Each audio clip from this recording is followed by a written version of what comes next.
በስመ አብ ወወልድ ወመንፈስ ቅዱስ አሐዱ አምላክ አሜን። የዐቢይ ጾም ሦስተኛ ሳምንት ምኵራብ። የዐቢይ ጾም ሦስተኛ ሳምንት ምኵራብ ይባላል። ቆረበ፣ ሠራ፣ አነጸ፣ አመለከ ከሚለው ሥርወ ግስ የወጣ ሲሆን ትርጉሙም መስገጃ፣ መማፀኛ፣ ቤተ ጸሎት፣ ታላቅ የአምልኮት አዳራሽ ማለት ነው። አይሁድ ቤተ መቅደሳቸውን ከኢየሩሳሌም ውጪ እንዲታነጽ አይፈቅዱም። በሕጋቸውም የተከለከለ ነው። ያውም የሚፈቀደው አንድ ብቻ በዓመት 3 ጊዜ ታላላቅ ብሔራዊ በዓላትን ያከብሩበታል። እነዚህ በዓለ ነአት፣ በዓለ ፋሲጋ ወይም በዓለ ሰዊት እና በዓለ መጸለት ናቸው። ምኵራብ ግን በምድረ እስራኤል እንደ አስፈላጊነቱ በየቦታው ሊታነጽ ይችላል። ስለዚህ በመላው ምድረ እስራኤል 46 ምኵራባት እንደነበሩ የብሉይ ኪዳን ሊቃውንቶች ይናገራሉ። 10 የጎለመሱ ወንዶች ሲገኙ ምኵራብን መስራት ይፈቀድላቸው ነበር። ምኵራብ ግን ትንሽ ወይም ትልቅ ሊሆን ይችላል። መብራቶች የሚበሩበት፣ መጻሕፍት የሚነበቡበት ከፍ ያለ መድረክም አለው። እንዲሁም ሌዋውያን ካህናት እንደየማዕረጋቸው የሚቀመጡበት የክብር ቦታም ነበረው።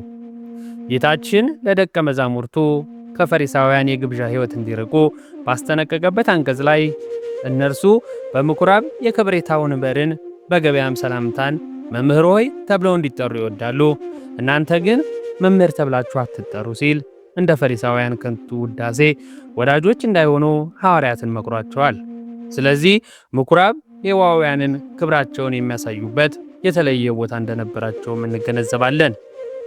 ቅዱስ ያሬድ ኢየሱስ በሰንበት ቀን ወደ አይሁድ ምኵራብ ገባ እያለ ጌታችን በምኵራብ ማስተማሩን እየቀጠለ ስለሚዘምር ይህንን ሰንበት ጌታችን ኢየሱስ ክርስቶስ በምኵራብ እየገባ ለማስተማሩና በምኵራብ የሚሸጡ የሚለወጡ ነጋዴዎችን ለማስወጣት ቤተ መቅደሱን ለማስከበሩ መታሰቢያ ሆኖ ስለተሰጠ ይህን ሳምንት በምኵራብ ተሰይሟል።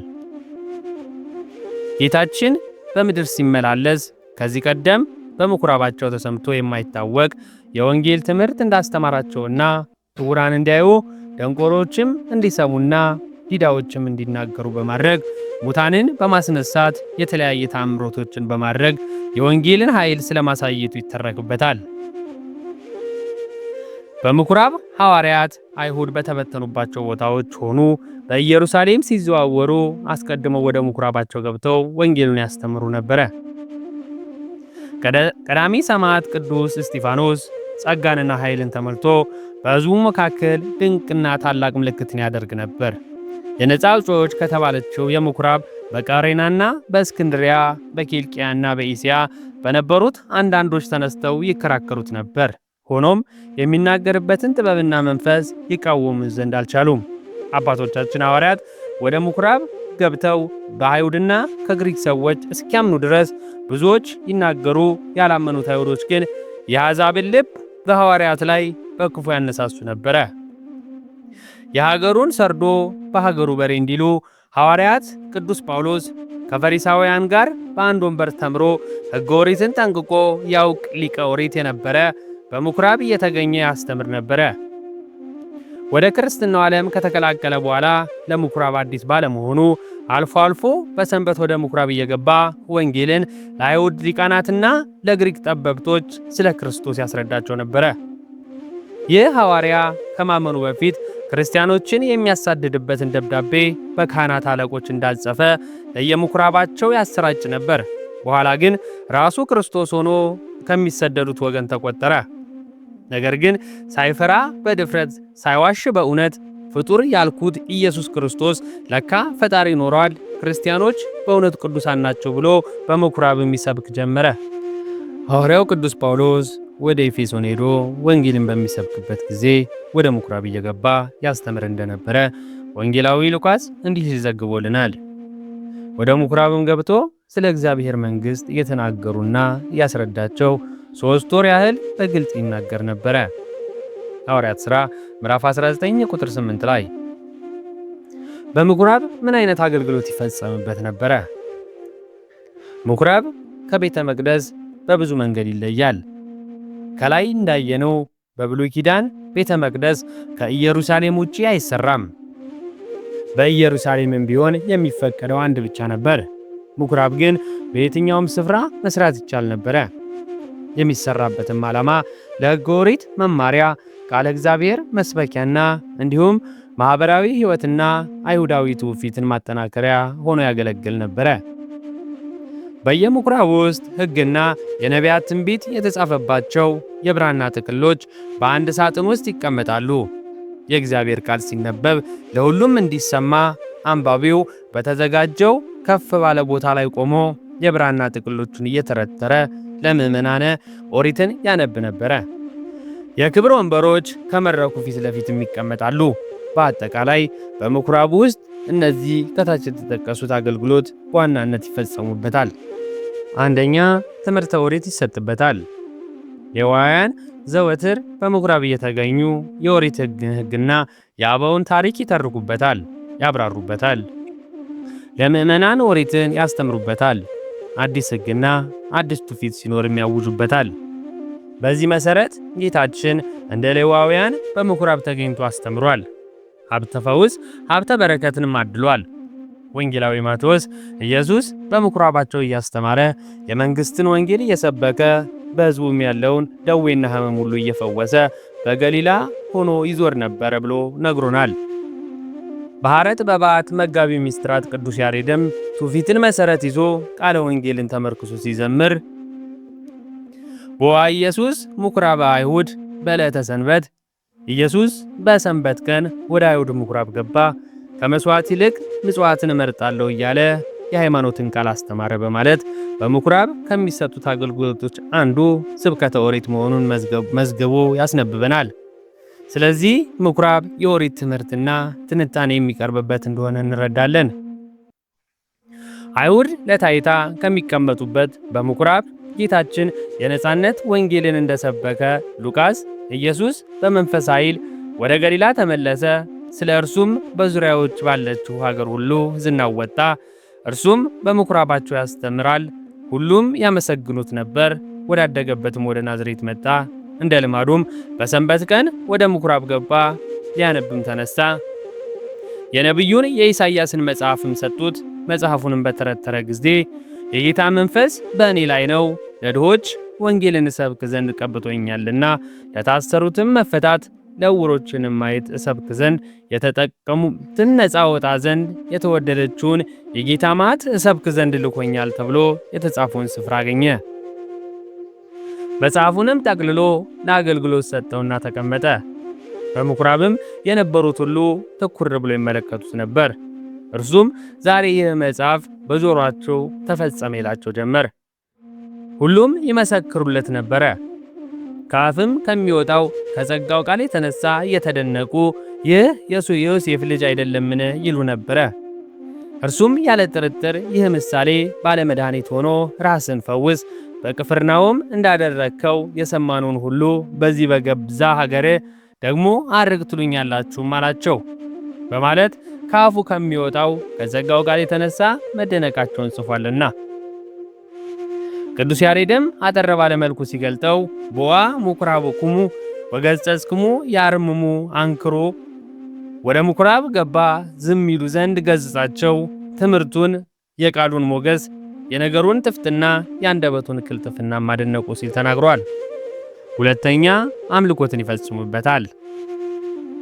ማኅበረ አይሁድ ማለትም ጸሐፍት ፈሪሳውያን፣ መጸባን፣ ሊቃነ ካህናት፣ ረበናት፣ መግብርተ ምኩራንና መላእክተ ሕዝብ በአንድነት ሆነው ከነቢያት ትንቢት፣ ከዳዊት መዝሙር፣ ከሙሴ የሕግ መጻሕፍት ውስጥ እያውጣጡ በማንበብ እግዚአብሔር ከአባቶቻቸው ዘመን ጀምሮ ያደረገውን ታምራት እየመሰከሩ ለራሳቸው ያደረገላቸውን ድንቅ ሥራ እየተናገሩ አምልኮትን ይፈጽማሉ። ዕለታዊ፣ ሳምንታዊ፣ ወርሃዊ መሥዋዕትን የሚያሳርጉበታል። ወንጌላዊ ሉቃስ በሐዋርያት ሥራ ላይ ሙሴ ከቀደሙ ትውልድ ጀምሮ በሰንበት በምኩራባቸው ሲያነቡ በየከተማው እርሱንም የሚሰብኩ አሉት በማለት ምኩራብ ከጥንት ዘመን ጀምሮ አይሁድ ለእግዚአብሔር ክብር እየዘመሩ ለአምልኮቱ እየተንበረከኩ የሚውልበት ልዩ ልዩ ሃይማኖታዊ፣ መንፈሳዊ፣ ማኅበራዊ ጉዳዮች የሚወያዩበት ቤተ ጸሎት መሆኑን ይናገራል። ሦስተኛ፣ ጸሎት ያደርሱበታል። ምኵራብ ካህናት፣ ነቢያትና ምዕመናን አንድ ሆነው ጸሎት ያቀርቡበታል። ቅዱስ ያሬድ ሲዘምር ይቤሉሙ ኢየሱስ ለአይሁድ ይትግበሩ ከመዝቤተ አብዮ ቤተ ምስጥት ይትገበሩ ከመዝቤተ አቡየ ከመቤተ ጸሎት። አይሁድ ኢየሱስን እንደዚህ አታድርጉም አላቸው። የአባቴን ቤት መሸጫ መለወጫ አታድርጉት፣ የአባቴ ቤት የጸሎት ቤት ይባላልም አላቸው በማለት ምኵራብ የጸሎት ቤት እንደሆነ ተናግሯል። ለምዕመናኑ ልዩ ልዩ መንፈሳዊ አገልግሎት መገልገያ ዘወትር ክፍት ሆኖ ይውል ነበረ። ምኵራብ በካህናት አለቆች ይተዳደራሉ። በምኵራብ ውስጥ የሚከናወነው አምልኮትና ጉባኤውም የሚቆጣጠሩት አለቆች ይሾማል። እነዚህ አለቆች በምኵራቡ ያጠፋውን እስከ 39 ጊዜ በግርፋት ወይም በውግረት የሚቆጣጠሩ አለቆችን ይሾማሉ። እነዚህ አለቆች በምኵራብ ያጠፋውን እስከ 39 ጊዜ በግርፍት ወይም በውግርት ለመቅጣት አሊያም ከምኵራብ በማስወጣት ስልጣን ነበራቸው። እነዚህ አለቆች በምኵራብ ውስጥ የዘወትር አገልግሎት የሚሰጡ አገልጋዮችም ይቀጥራሉ። የጸሎቱን ስነ ስርዓት የአምልኮቱንም አፈጻጸምን ይቆጣጠራሉ። ሌላው በምኵራብ ውስጥ ሕገ ኦሪትን በተላለፈ ሰው ላይ የሞት ቅጣት ይፈጸምበታል። ይኸውም በሙሴ ሕግ መሠረት በእግዚአብሔር ምስክርነት ቅጣት መፈጸማቸውን ለመግለጥ ነው። ለዚህ ማስረጃ የሚሆን አይሁድ ስታመነዝር አገኘናት ያሏትን ሴት እንደ ሙሴ ወግረው ሊገሏት ወደ ምኵራብ እንዳወጧት ቅዱስ ወንጌል ይነግረናል። የምኵራብ በደል።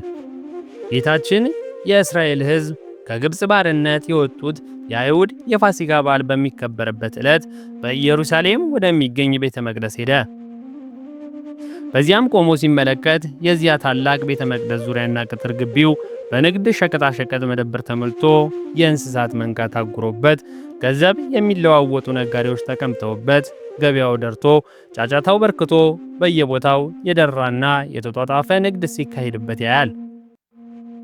ወዲያውኑ ጌታችን ጅራፍ አበጅቶ የቀንድ ከብቱን የበግና የፍየሉን መንጋ እየገረፈ ከቤተ መቅደሱ አስወጣ። የገንዘቡን ለዋጮችንም ወንበር ጠረጴዛቸውንም ሁሉ ገለባበጠባቸው። እርግቦች ግን በትር ስለማይችሉ ጉዳት እንዲደርስባቸው አላደረገም። ስለዚህም እርግብ ሻጮችን እነዚህ እርግቦች ከዚህ አውጡ ብሎ አዘዘ እንጂ አልገረፋቸውም።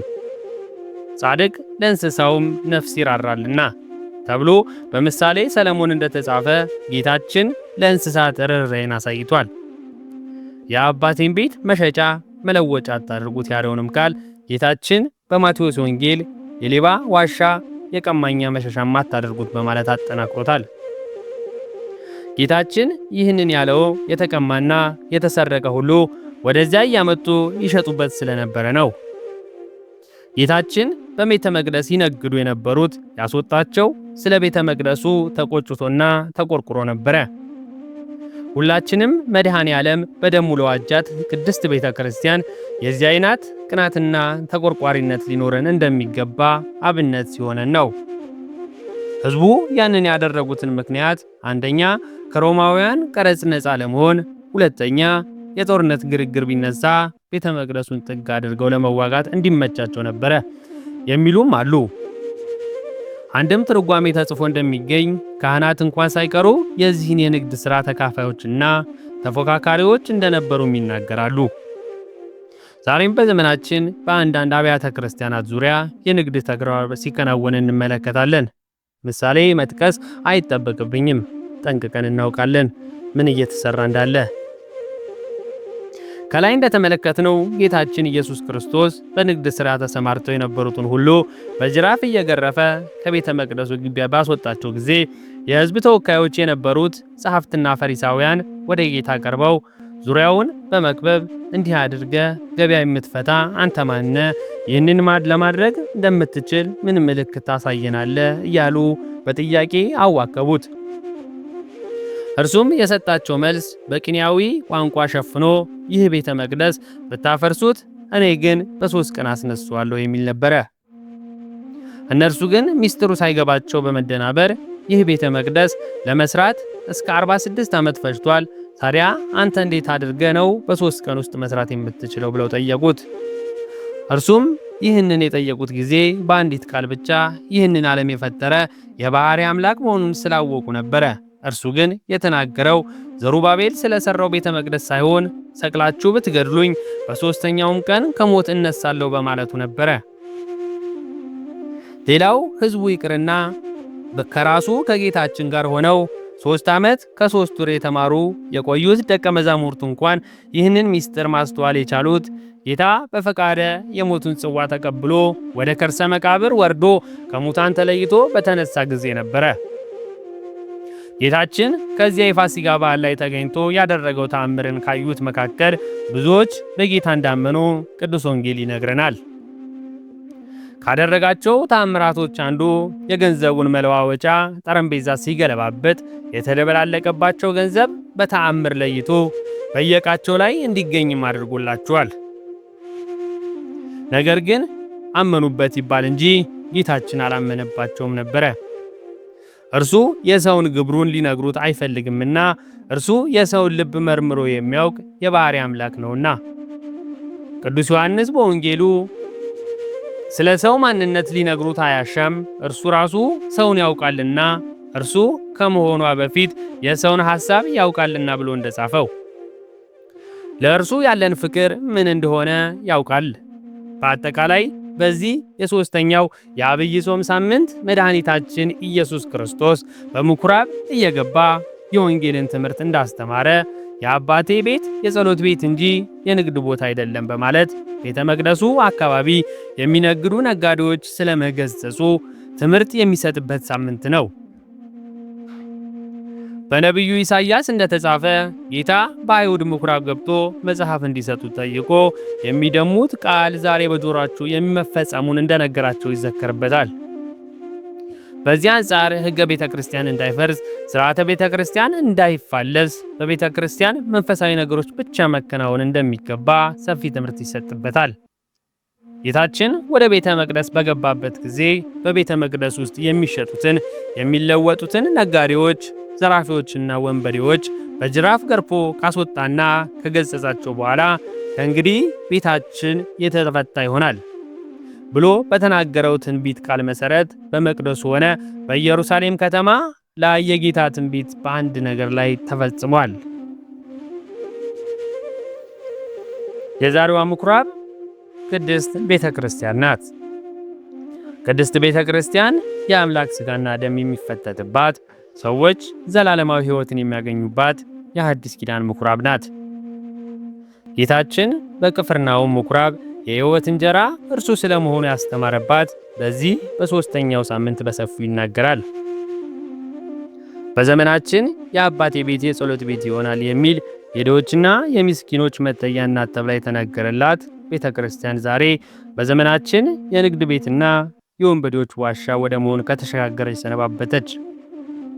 በርካታ ድሆች፣ አረጋውያን፣ መበለቶች፣ እናት አባት የሌላቸው ሕፃናት፣ ደዌያንና አካል ጉዳተኞች በደጇ የወደቁ ቤተ ክርስቲያን የእነዚህ ድሆችና ምስኪንን ጩኸት ዋይታ አላየሁም አልሰማውም በሚል የንግድ ቤት ግንባታ ድርድር ውስጥ ገብታለች።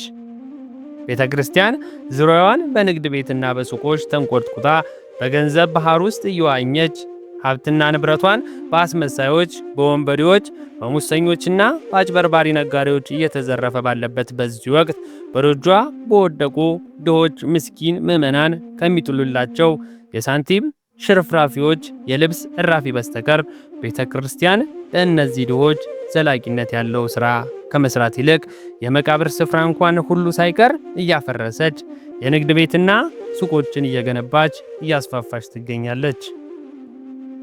ለመሆኑ በከተማችን የትኛው ቤተ ክርስቲያን ነው ለአረጋውያን መጦሪያ ለድሆች መርጃ የሚሆን ተቋም የገነባው?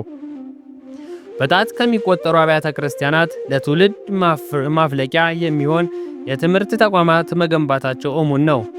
እነዚህም ቢሆን አብዛኛውን በራቸው ክፍት የሚሆነው ኪሳቸው ዳጎስ ስላሉ እንጂ ለድሆችና ረዳት ስለሌላቸው አይደለም። ሆኖም ግን የቤተ ክርስቲያን አጥር በንግድ ቤት ከሞሉት ከእነዚህ ሳይሻሉ አይቀርም። ቢያንስ ትውልድ እየተቀረጹት ነውና። ባሕረ ጥበባት ቅዱስ ያሬድ የዘመነ ሐዲስ ምኵራብ ቅድስት ቤተ ክርስቲያን ላዘነው መጽናናትን፣ ለተጨነቀው መረጋጋትን የምትሰጥ፣ ደስታን የምታስታጥቅ፣ ሐዘንን የምታርቅ እንደሆነ ሲዘምርላትም እንዲህ አለ። ጌታችን በነቢዩ አድሮ እንደተናገረው ቤተ ክርስቲያንን ገስግሰውባት ማልዱባት ወደ እርሷ የገሰገሰውን ደስታ ትሰጠዋለችና በማለት ዘወትር ማልደው ወደ እርሷ የሚሄዱ ምዕመናንን ተጽናንተው ኃይልን አግኝተው ተደስተው እንደሚመለሱም ተናግሯል። የዛሬዋ ምኵራብ አካለ ክርስቲያን ናት። የዛሬዋ ምኵራብ የአማኞች ሰውነት ምሳሌ ነው። አካለ ክርስቲያን ምኵራብ ወይም ቤተ መቅደስም ይባላል። ምክንያቱም በምኵራብ በቤተ መቅደስ ምስጋናንና መስዋዕትን እንደሚያቀርቡ ሁሉ በክርስቲያን ሰውነትን እግዚአብሔር ይመሰገንበታል፣ ይቀደሳል። ስለዚህ የዚህ ቤተ መቅደስ አካለ ክርስቲያን ክቡር ከሕንፃ ቤተ ክርስቲያን መቅደስ ክብር ሁሉ የላቀ ነው። ቢታመም የሚፈወስ፣ ቢሞት በትንሣኤ የሚታደስ፣ ከሞት የሚነሳ የሰው ልጅ ያልተጠበበበት በኢየሱስ ክርስቶስ ሞትና ትንሣኤ የተደመመ ከእንጨት ከሮና ከጭቃና ከጨፈቃ ከድንጋይ ያልተሰራ የአምላክ ቤት የአምላክ ቤተ መቅደስ ነው። ይህም መቅደስ የሚያፈርሱት አረማውያን ነገሥታትና አላውያን መኳንንት ሳይሆኑ ጣማውን ፍትወትን እርኩሳት መናፍስት ናቸው። የሚታደሰውን በንስሐ ነው። ሕይወታችን በኃጢአት እንዳያድፍ ያደረብን መንፈስ ቅዱስ እንዳያዝንብን ቤተ ምኵራብ ወይም ቤተ መቅደስ የተባለውን ሰውነታችንን በንጽሕና መያዝ ይገባናል። ሕያው የሆነ መቅደስ አካላችን በኃጢአት ብናቆሽሸው እግዚአብሔር በመዓቱ ሕይወታችንን ያፈርሰዋል። ምክንያቱም ሰውነታችን ለቤዛ ቀን የመንፈስ ቅዱስ ማኅተብ ታትሞበታልና። ጌታችን ያን ቤተ መቅደስ የሌቦቹ ዋሻ፣ የቀማኞች መሸሻ ሆኖ እንዳገኘው ወደ እኛ ልብ ቢመለከት ምን መስሎ ይታየው ይሆን? ልዩ ልዩ የኃጢአት ሸቀጥ መከማቻ መጋዘን ሆኖ ሊገኝ ይችላል። ሕይወታችንን በሙሉ የኃጢአት ጉድፍ መጣያ ላለመሆንስ ምን ዋስትና ይኖረናል? ታዲያ በዚህ ቤተ መቅደስ ሲሸጡ ሲለውጡ የተገኙ ሰዎች ያን ሁሉ ሸቀጥ ማስወገድ እንደነበረባቸው ታዘው ነበር። እኛም በልባችን መጋዘን ውስጥ የተከማቸውን ልዩ ልዩ የበደል አይነት ለምሳሌ ክፋትን፣ ተንኮልን፣ ምቀኝነትን፣ ትዕቢትን፣ ክህደትን፣ ስርቆትን፣ ስስትን፣ ስካርን፣ አመንዝራነትን፣ በሐሰት መመስከርን የመሳሰሉትን ሁሉ አውጥተን መጣልና ልባችንን ማጽናት ይጠበቅብናል። በክርስቶስ ሰውነት በእግዚአብሔር ይመሰገናል፣ ይቀደሳል። የሰዎች ሕይወት በእግዚአብሔር ቤት መሆኑ በቅዱስ መጽሐፍ በብዙ መንገድ ተገልጿል። ጌታችን አምላካችን መድኃኒታችን ኢየሱስ ክርስቶስ ጾም ጸሎታችንን ይቀበልልን።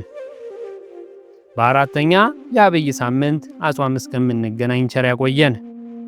አነሳስቶ ላስጀምረን አስጀምሮም ላስፈጸመን ለጌታችን ለአምላካችን ለመድኃኒታችን ለኢየሱስ ክርስቶስ ክብርና ምስጋና ይገባል፣ ዛሬም ዘወትርም ለዘላለሙ አሜን። ወስብሐት ለእግዚአብሔር።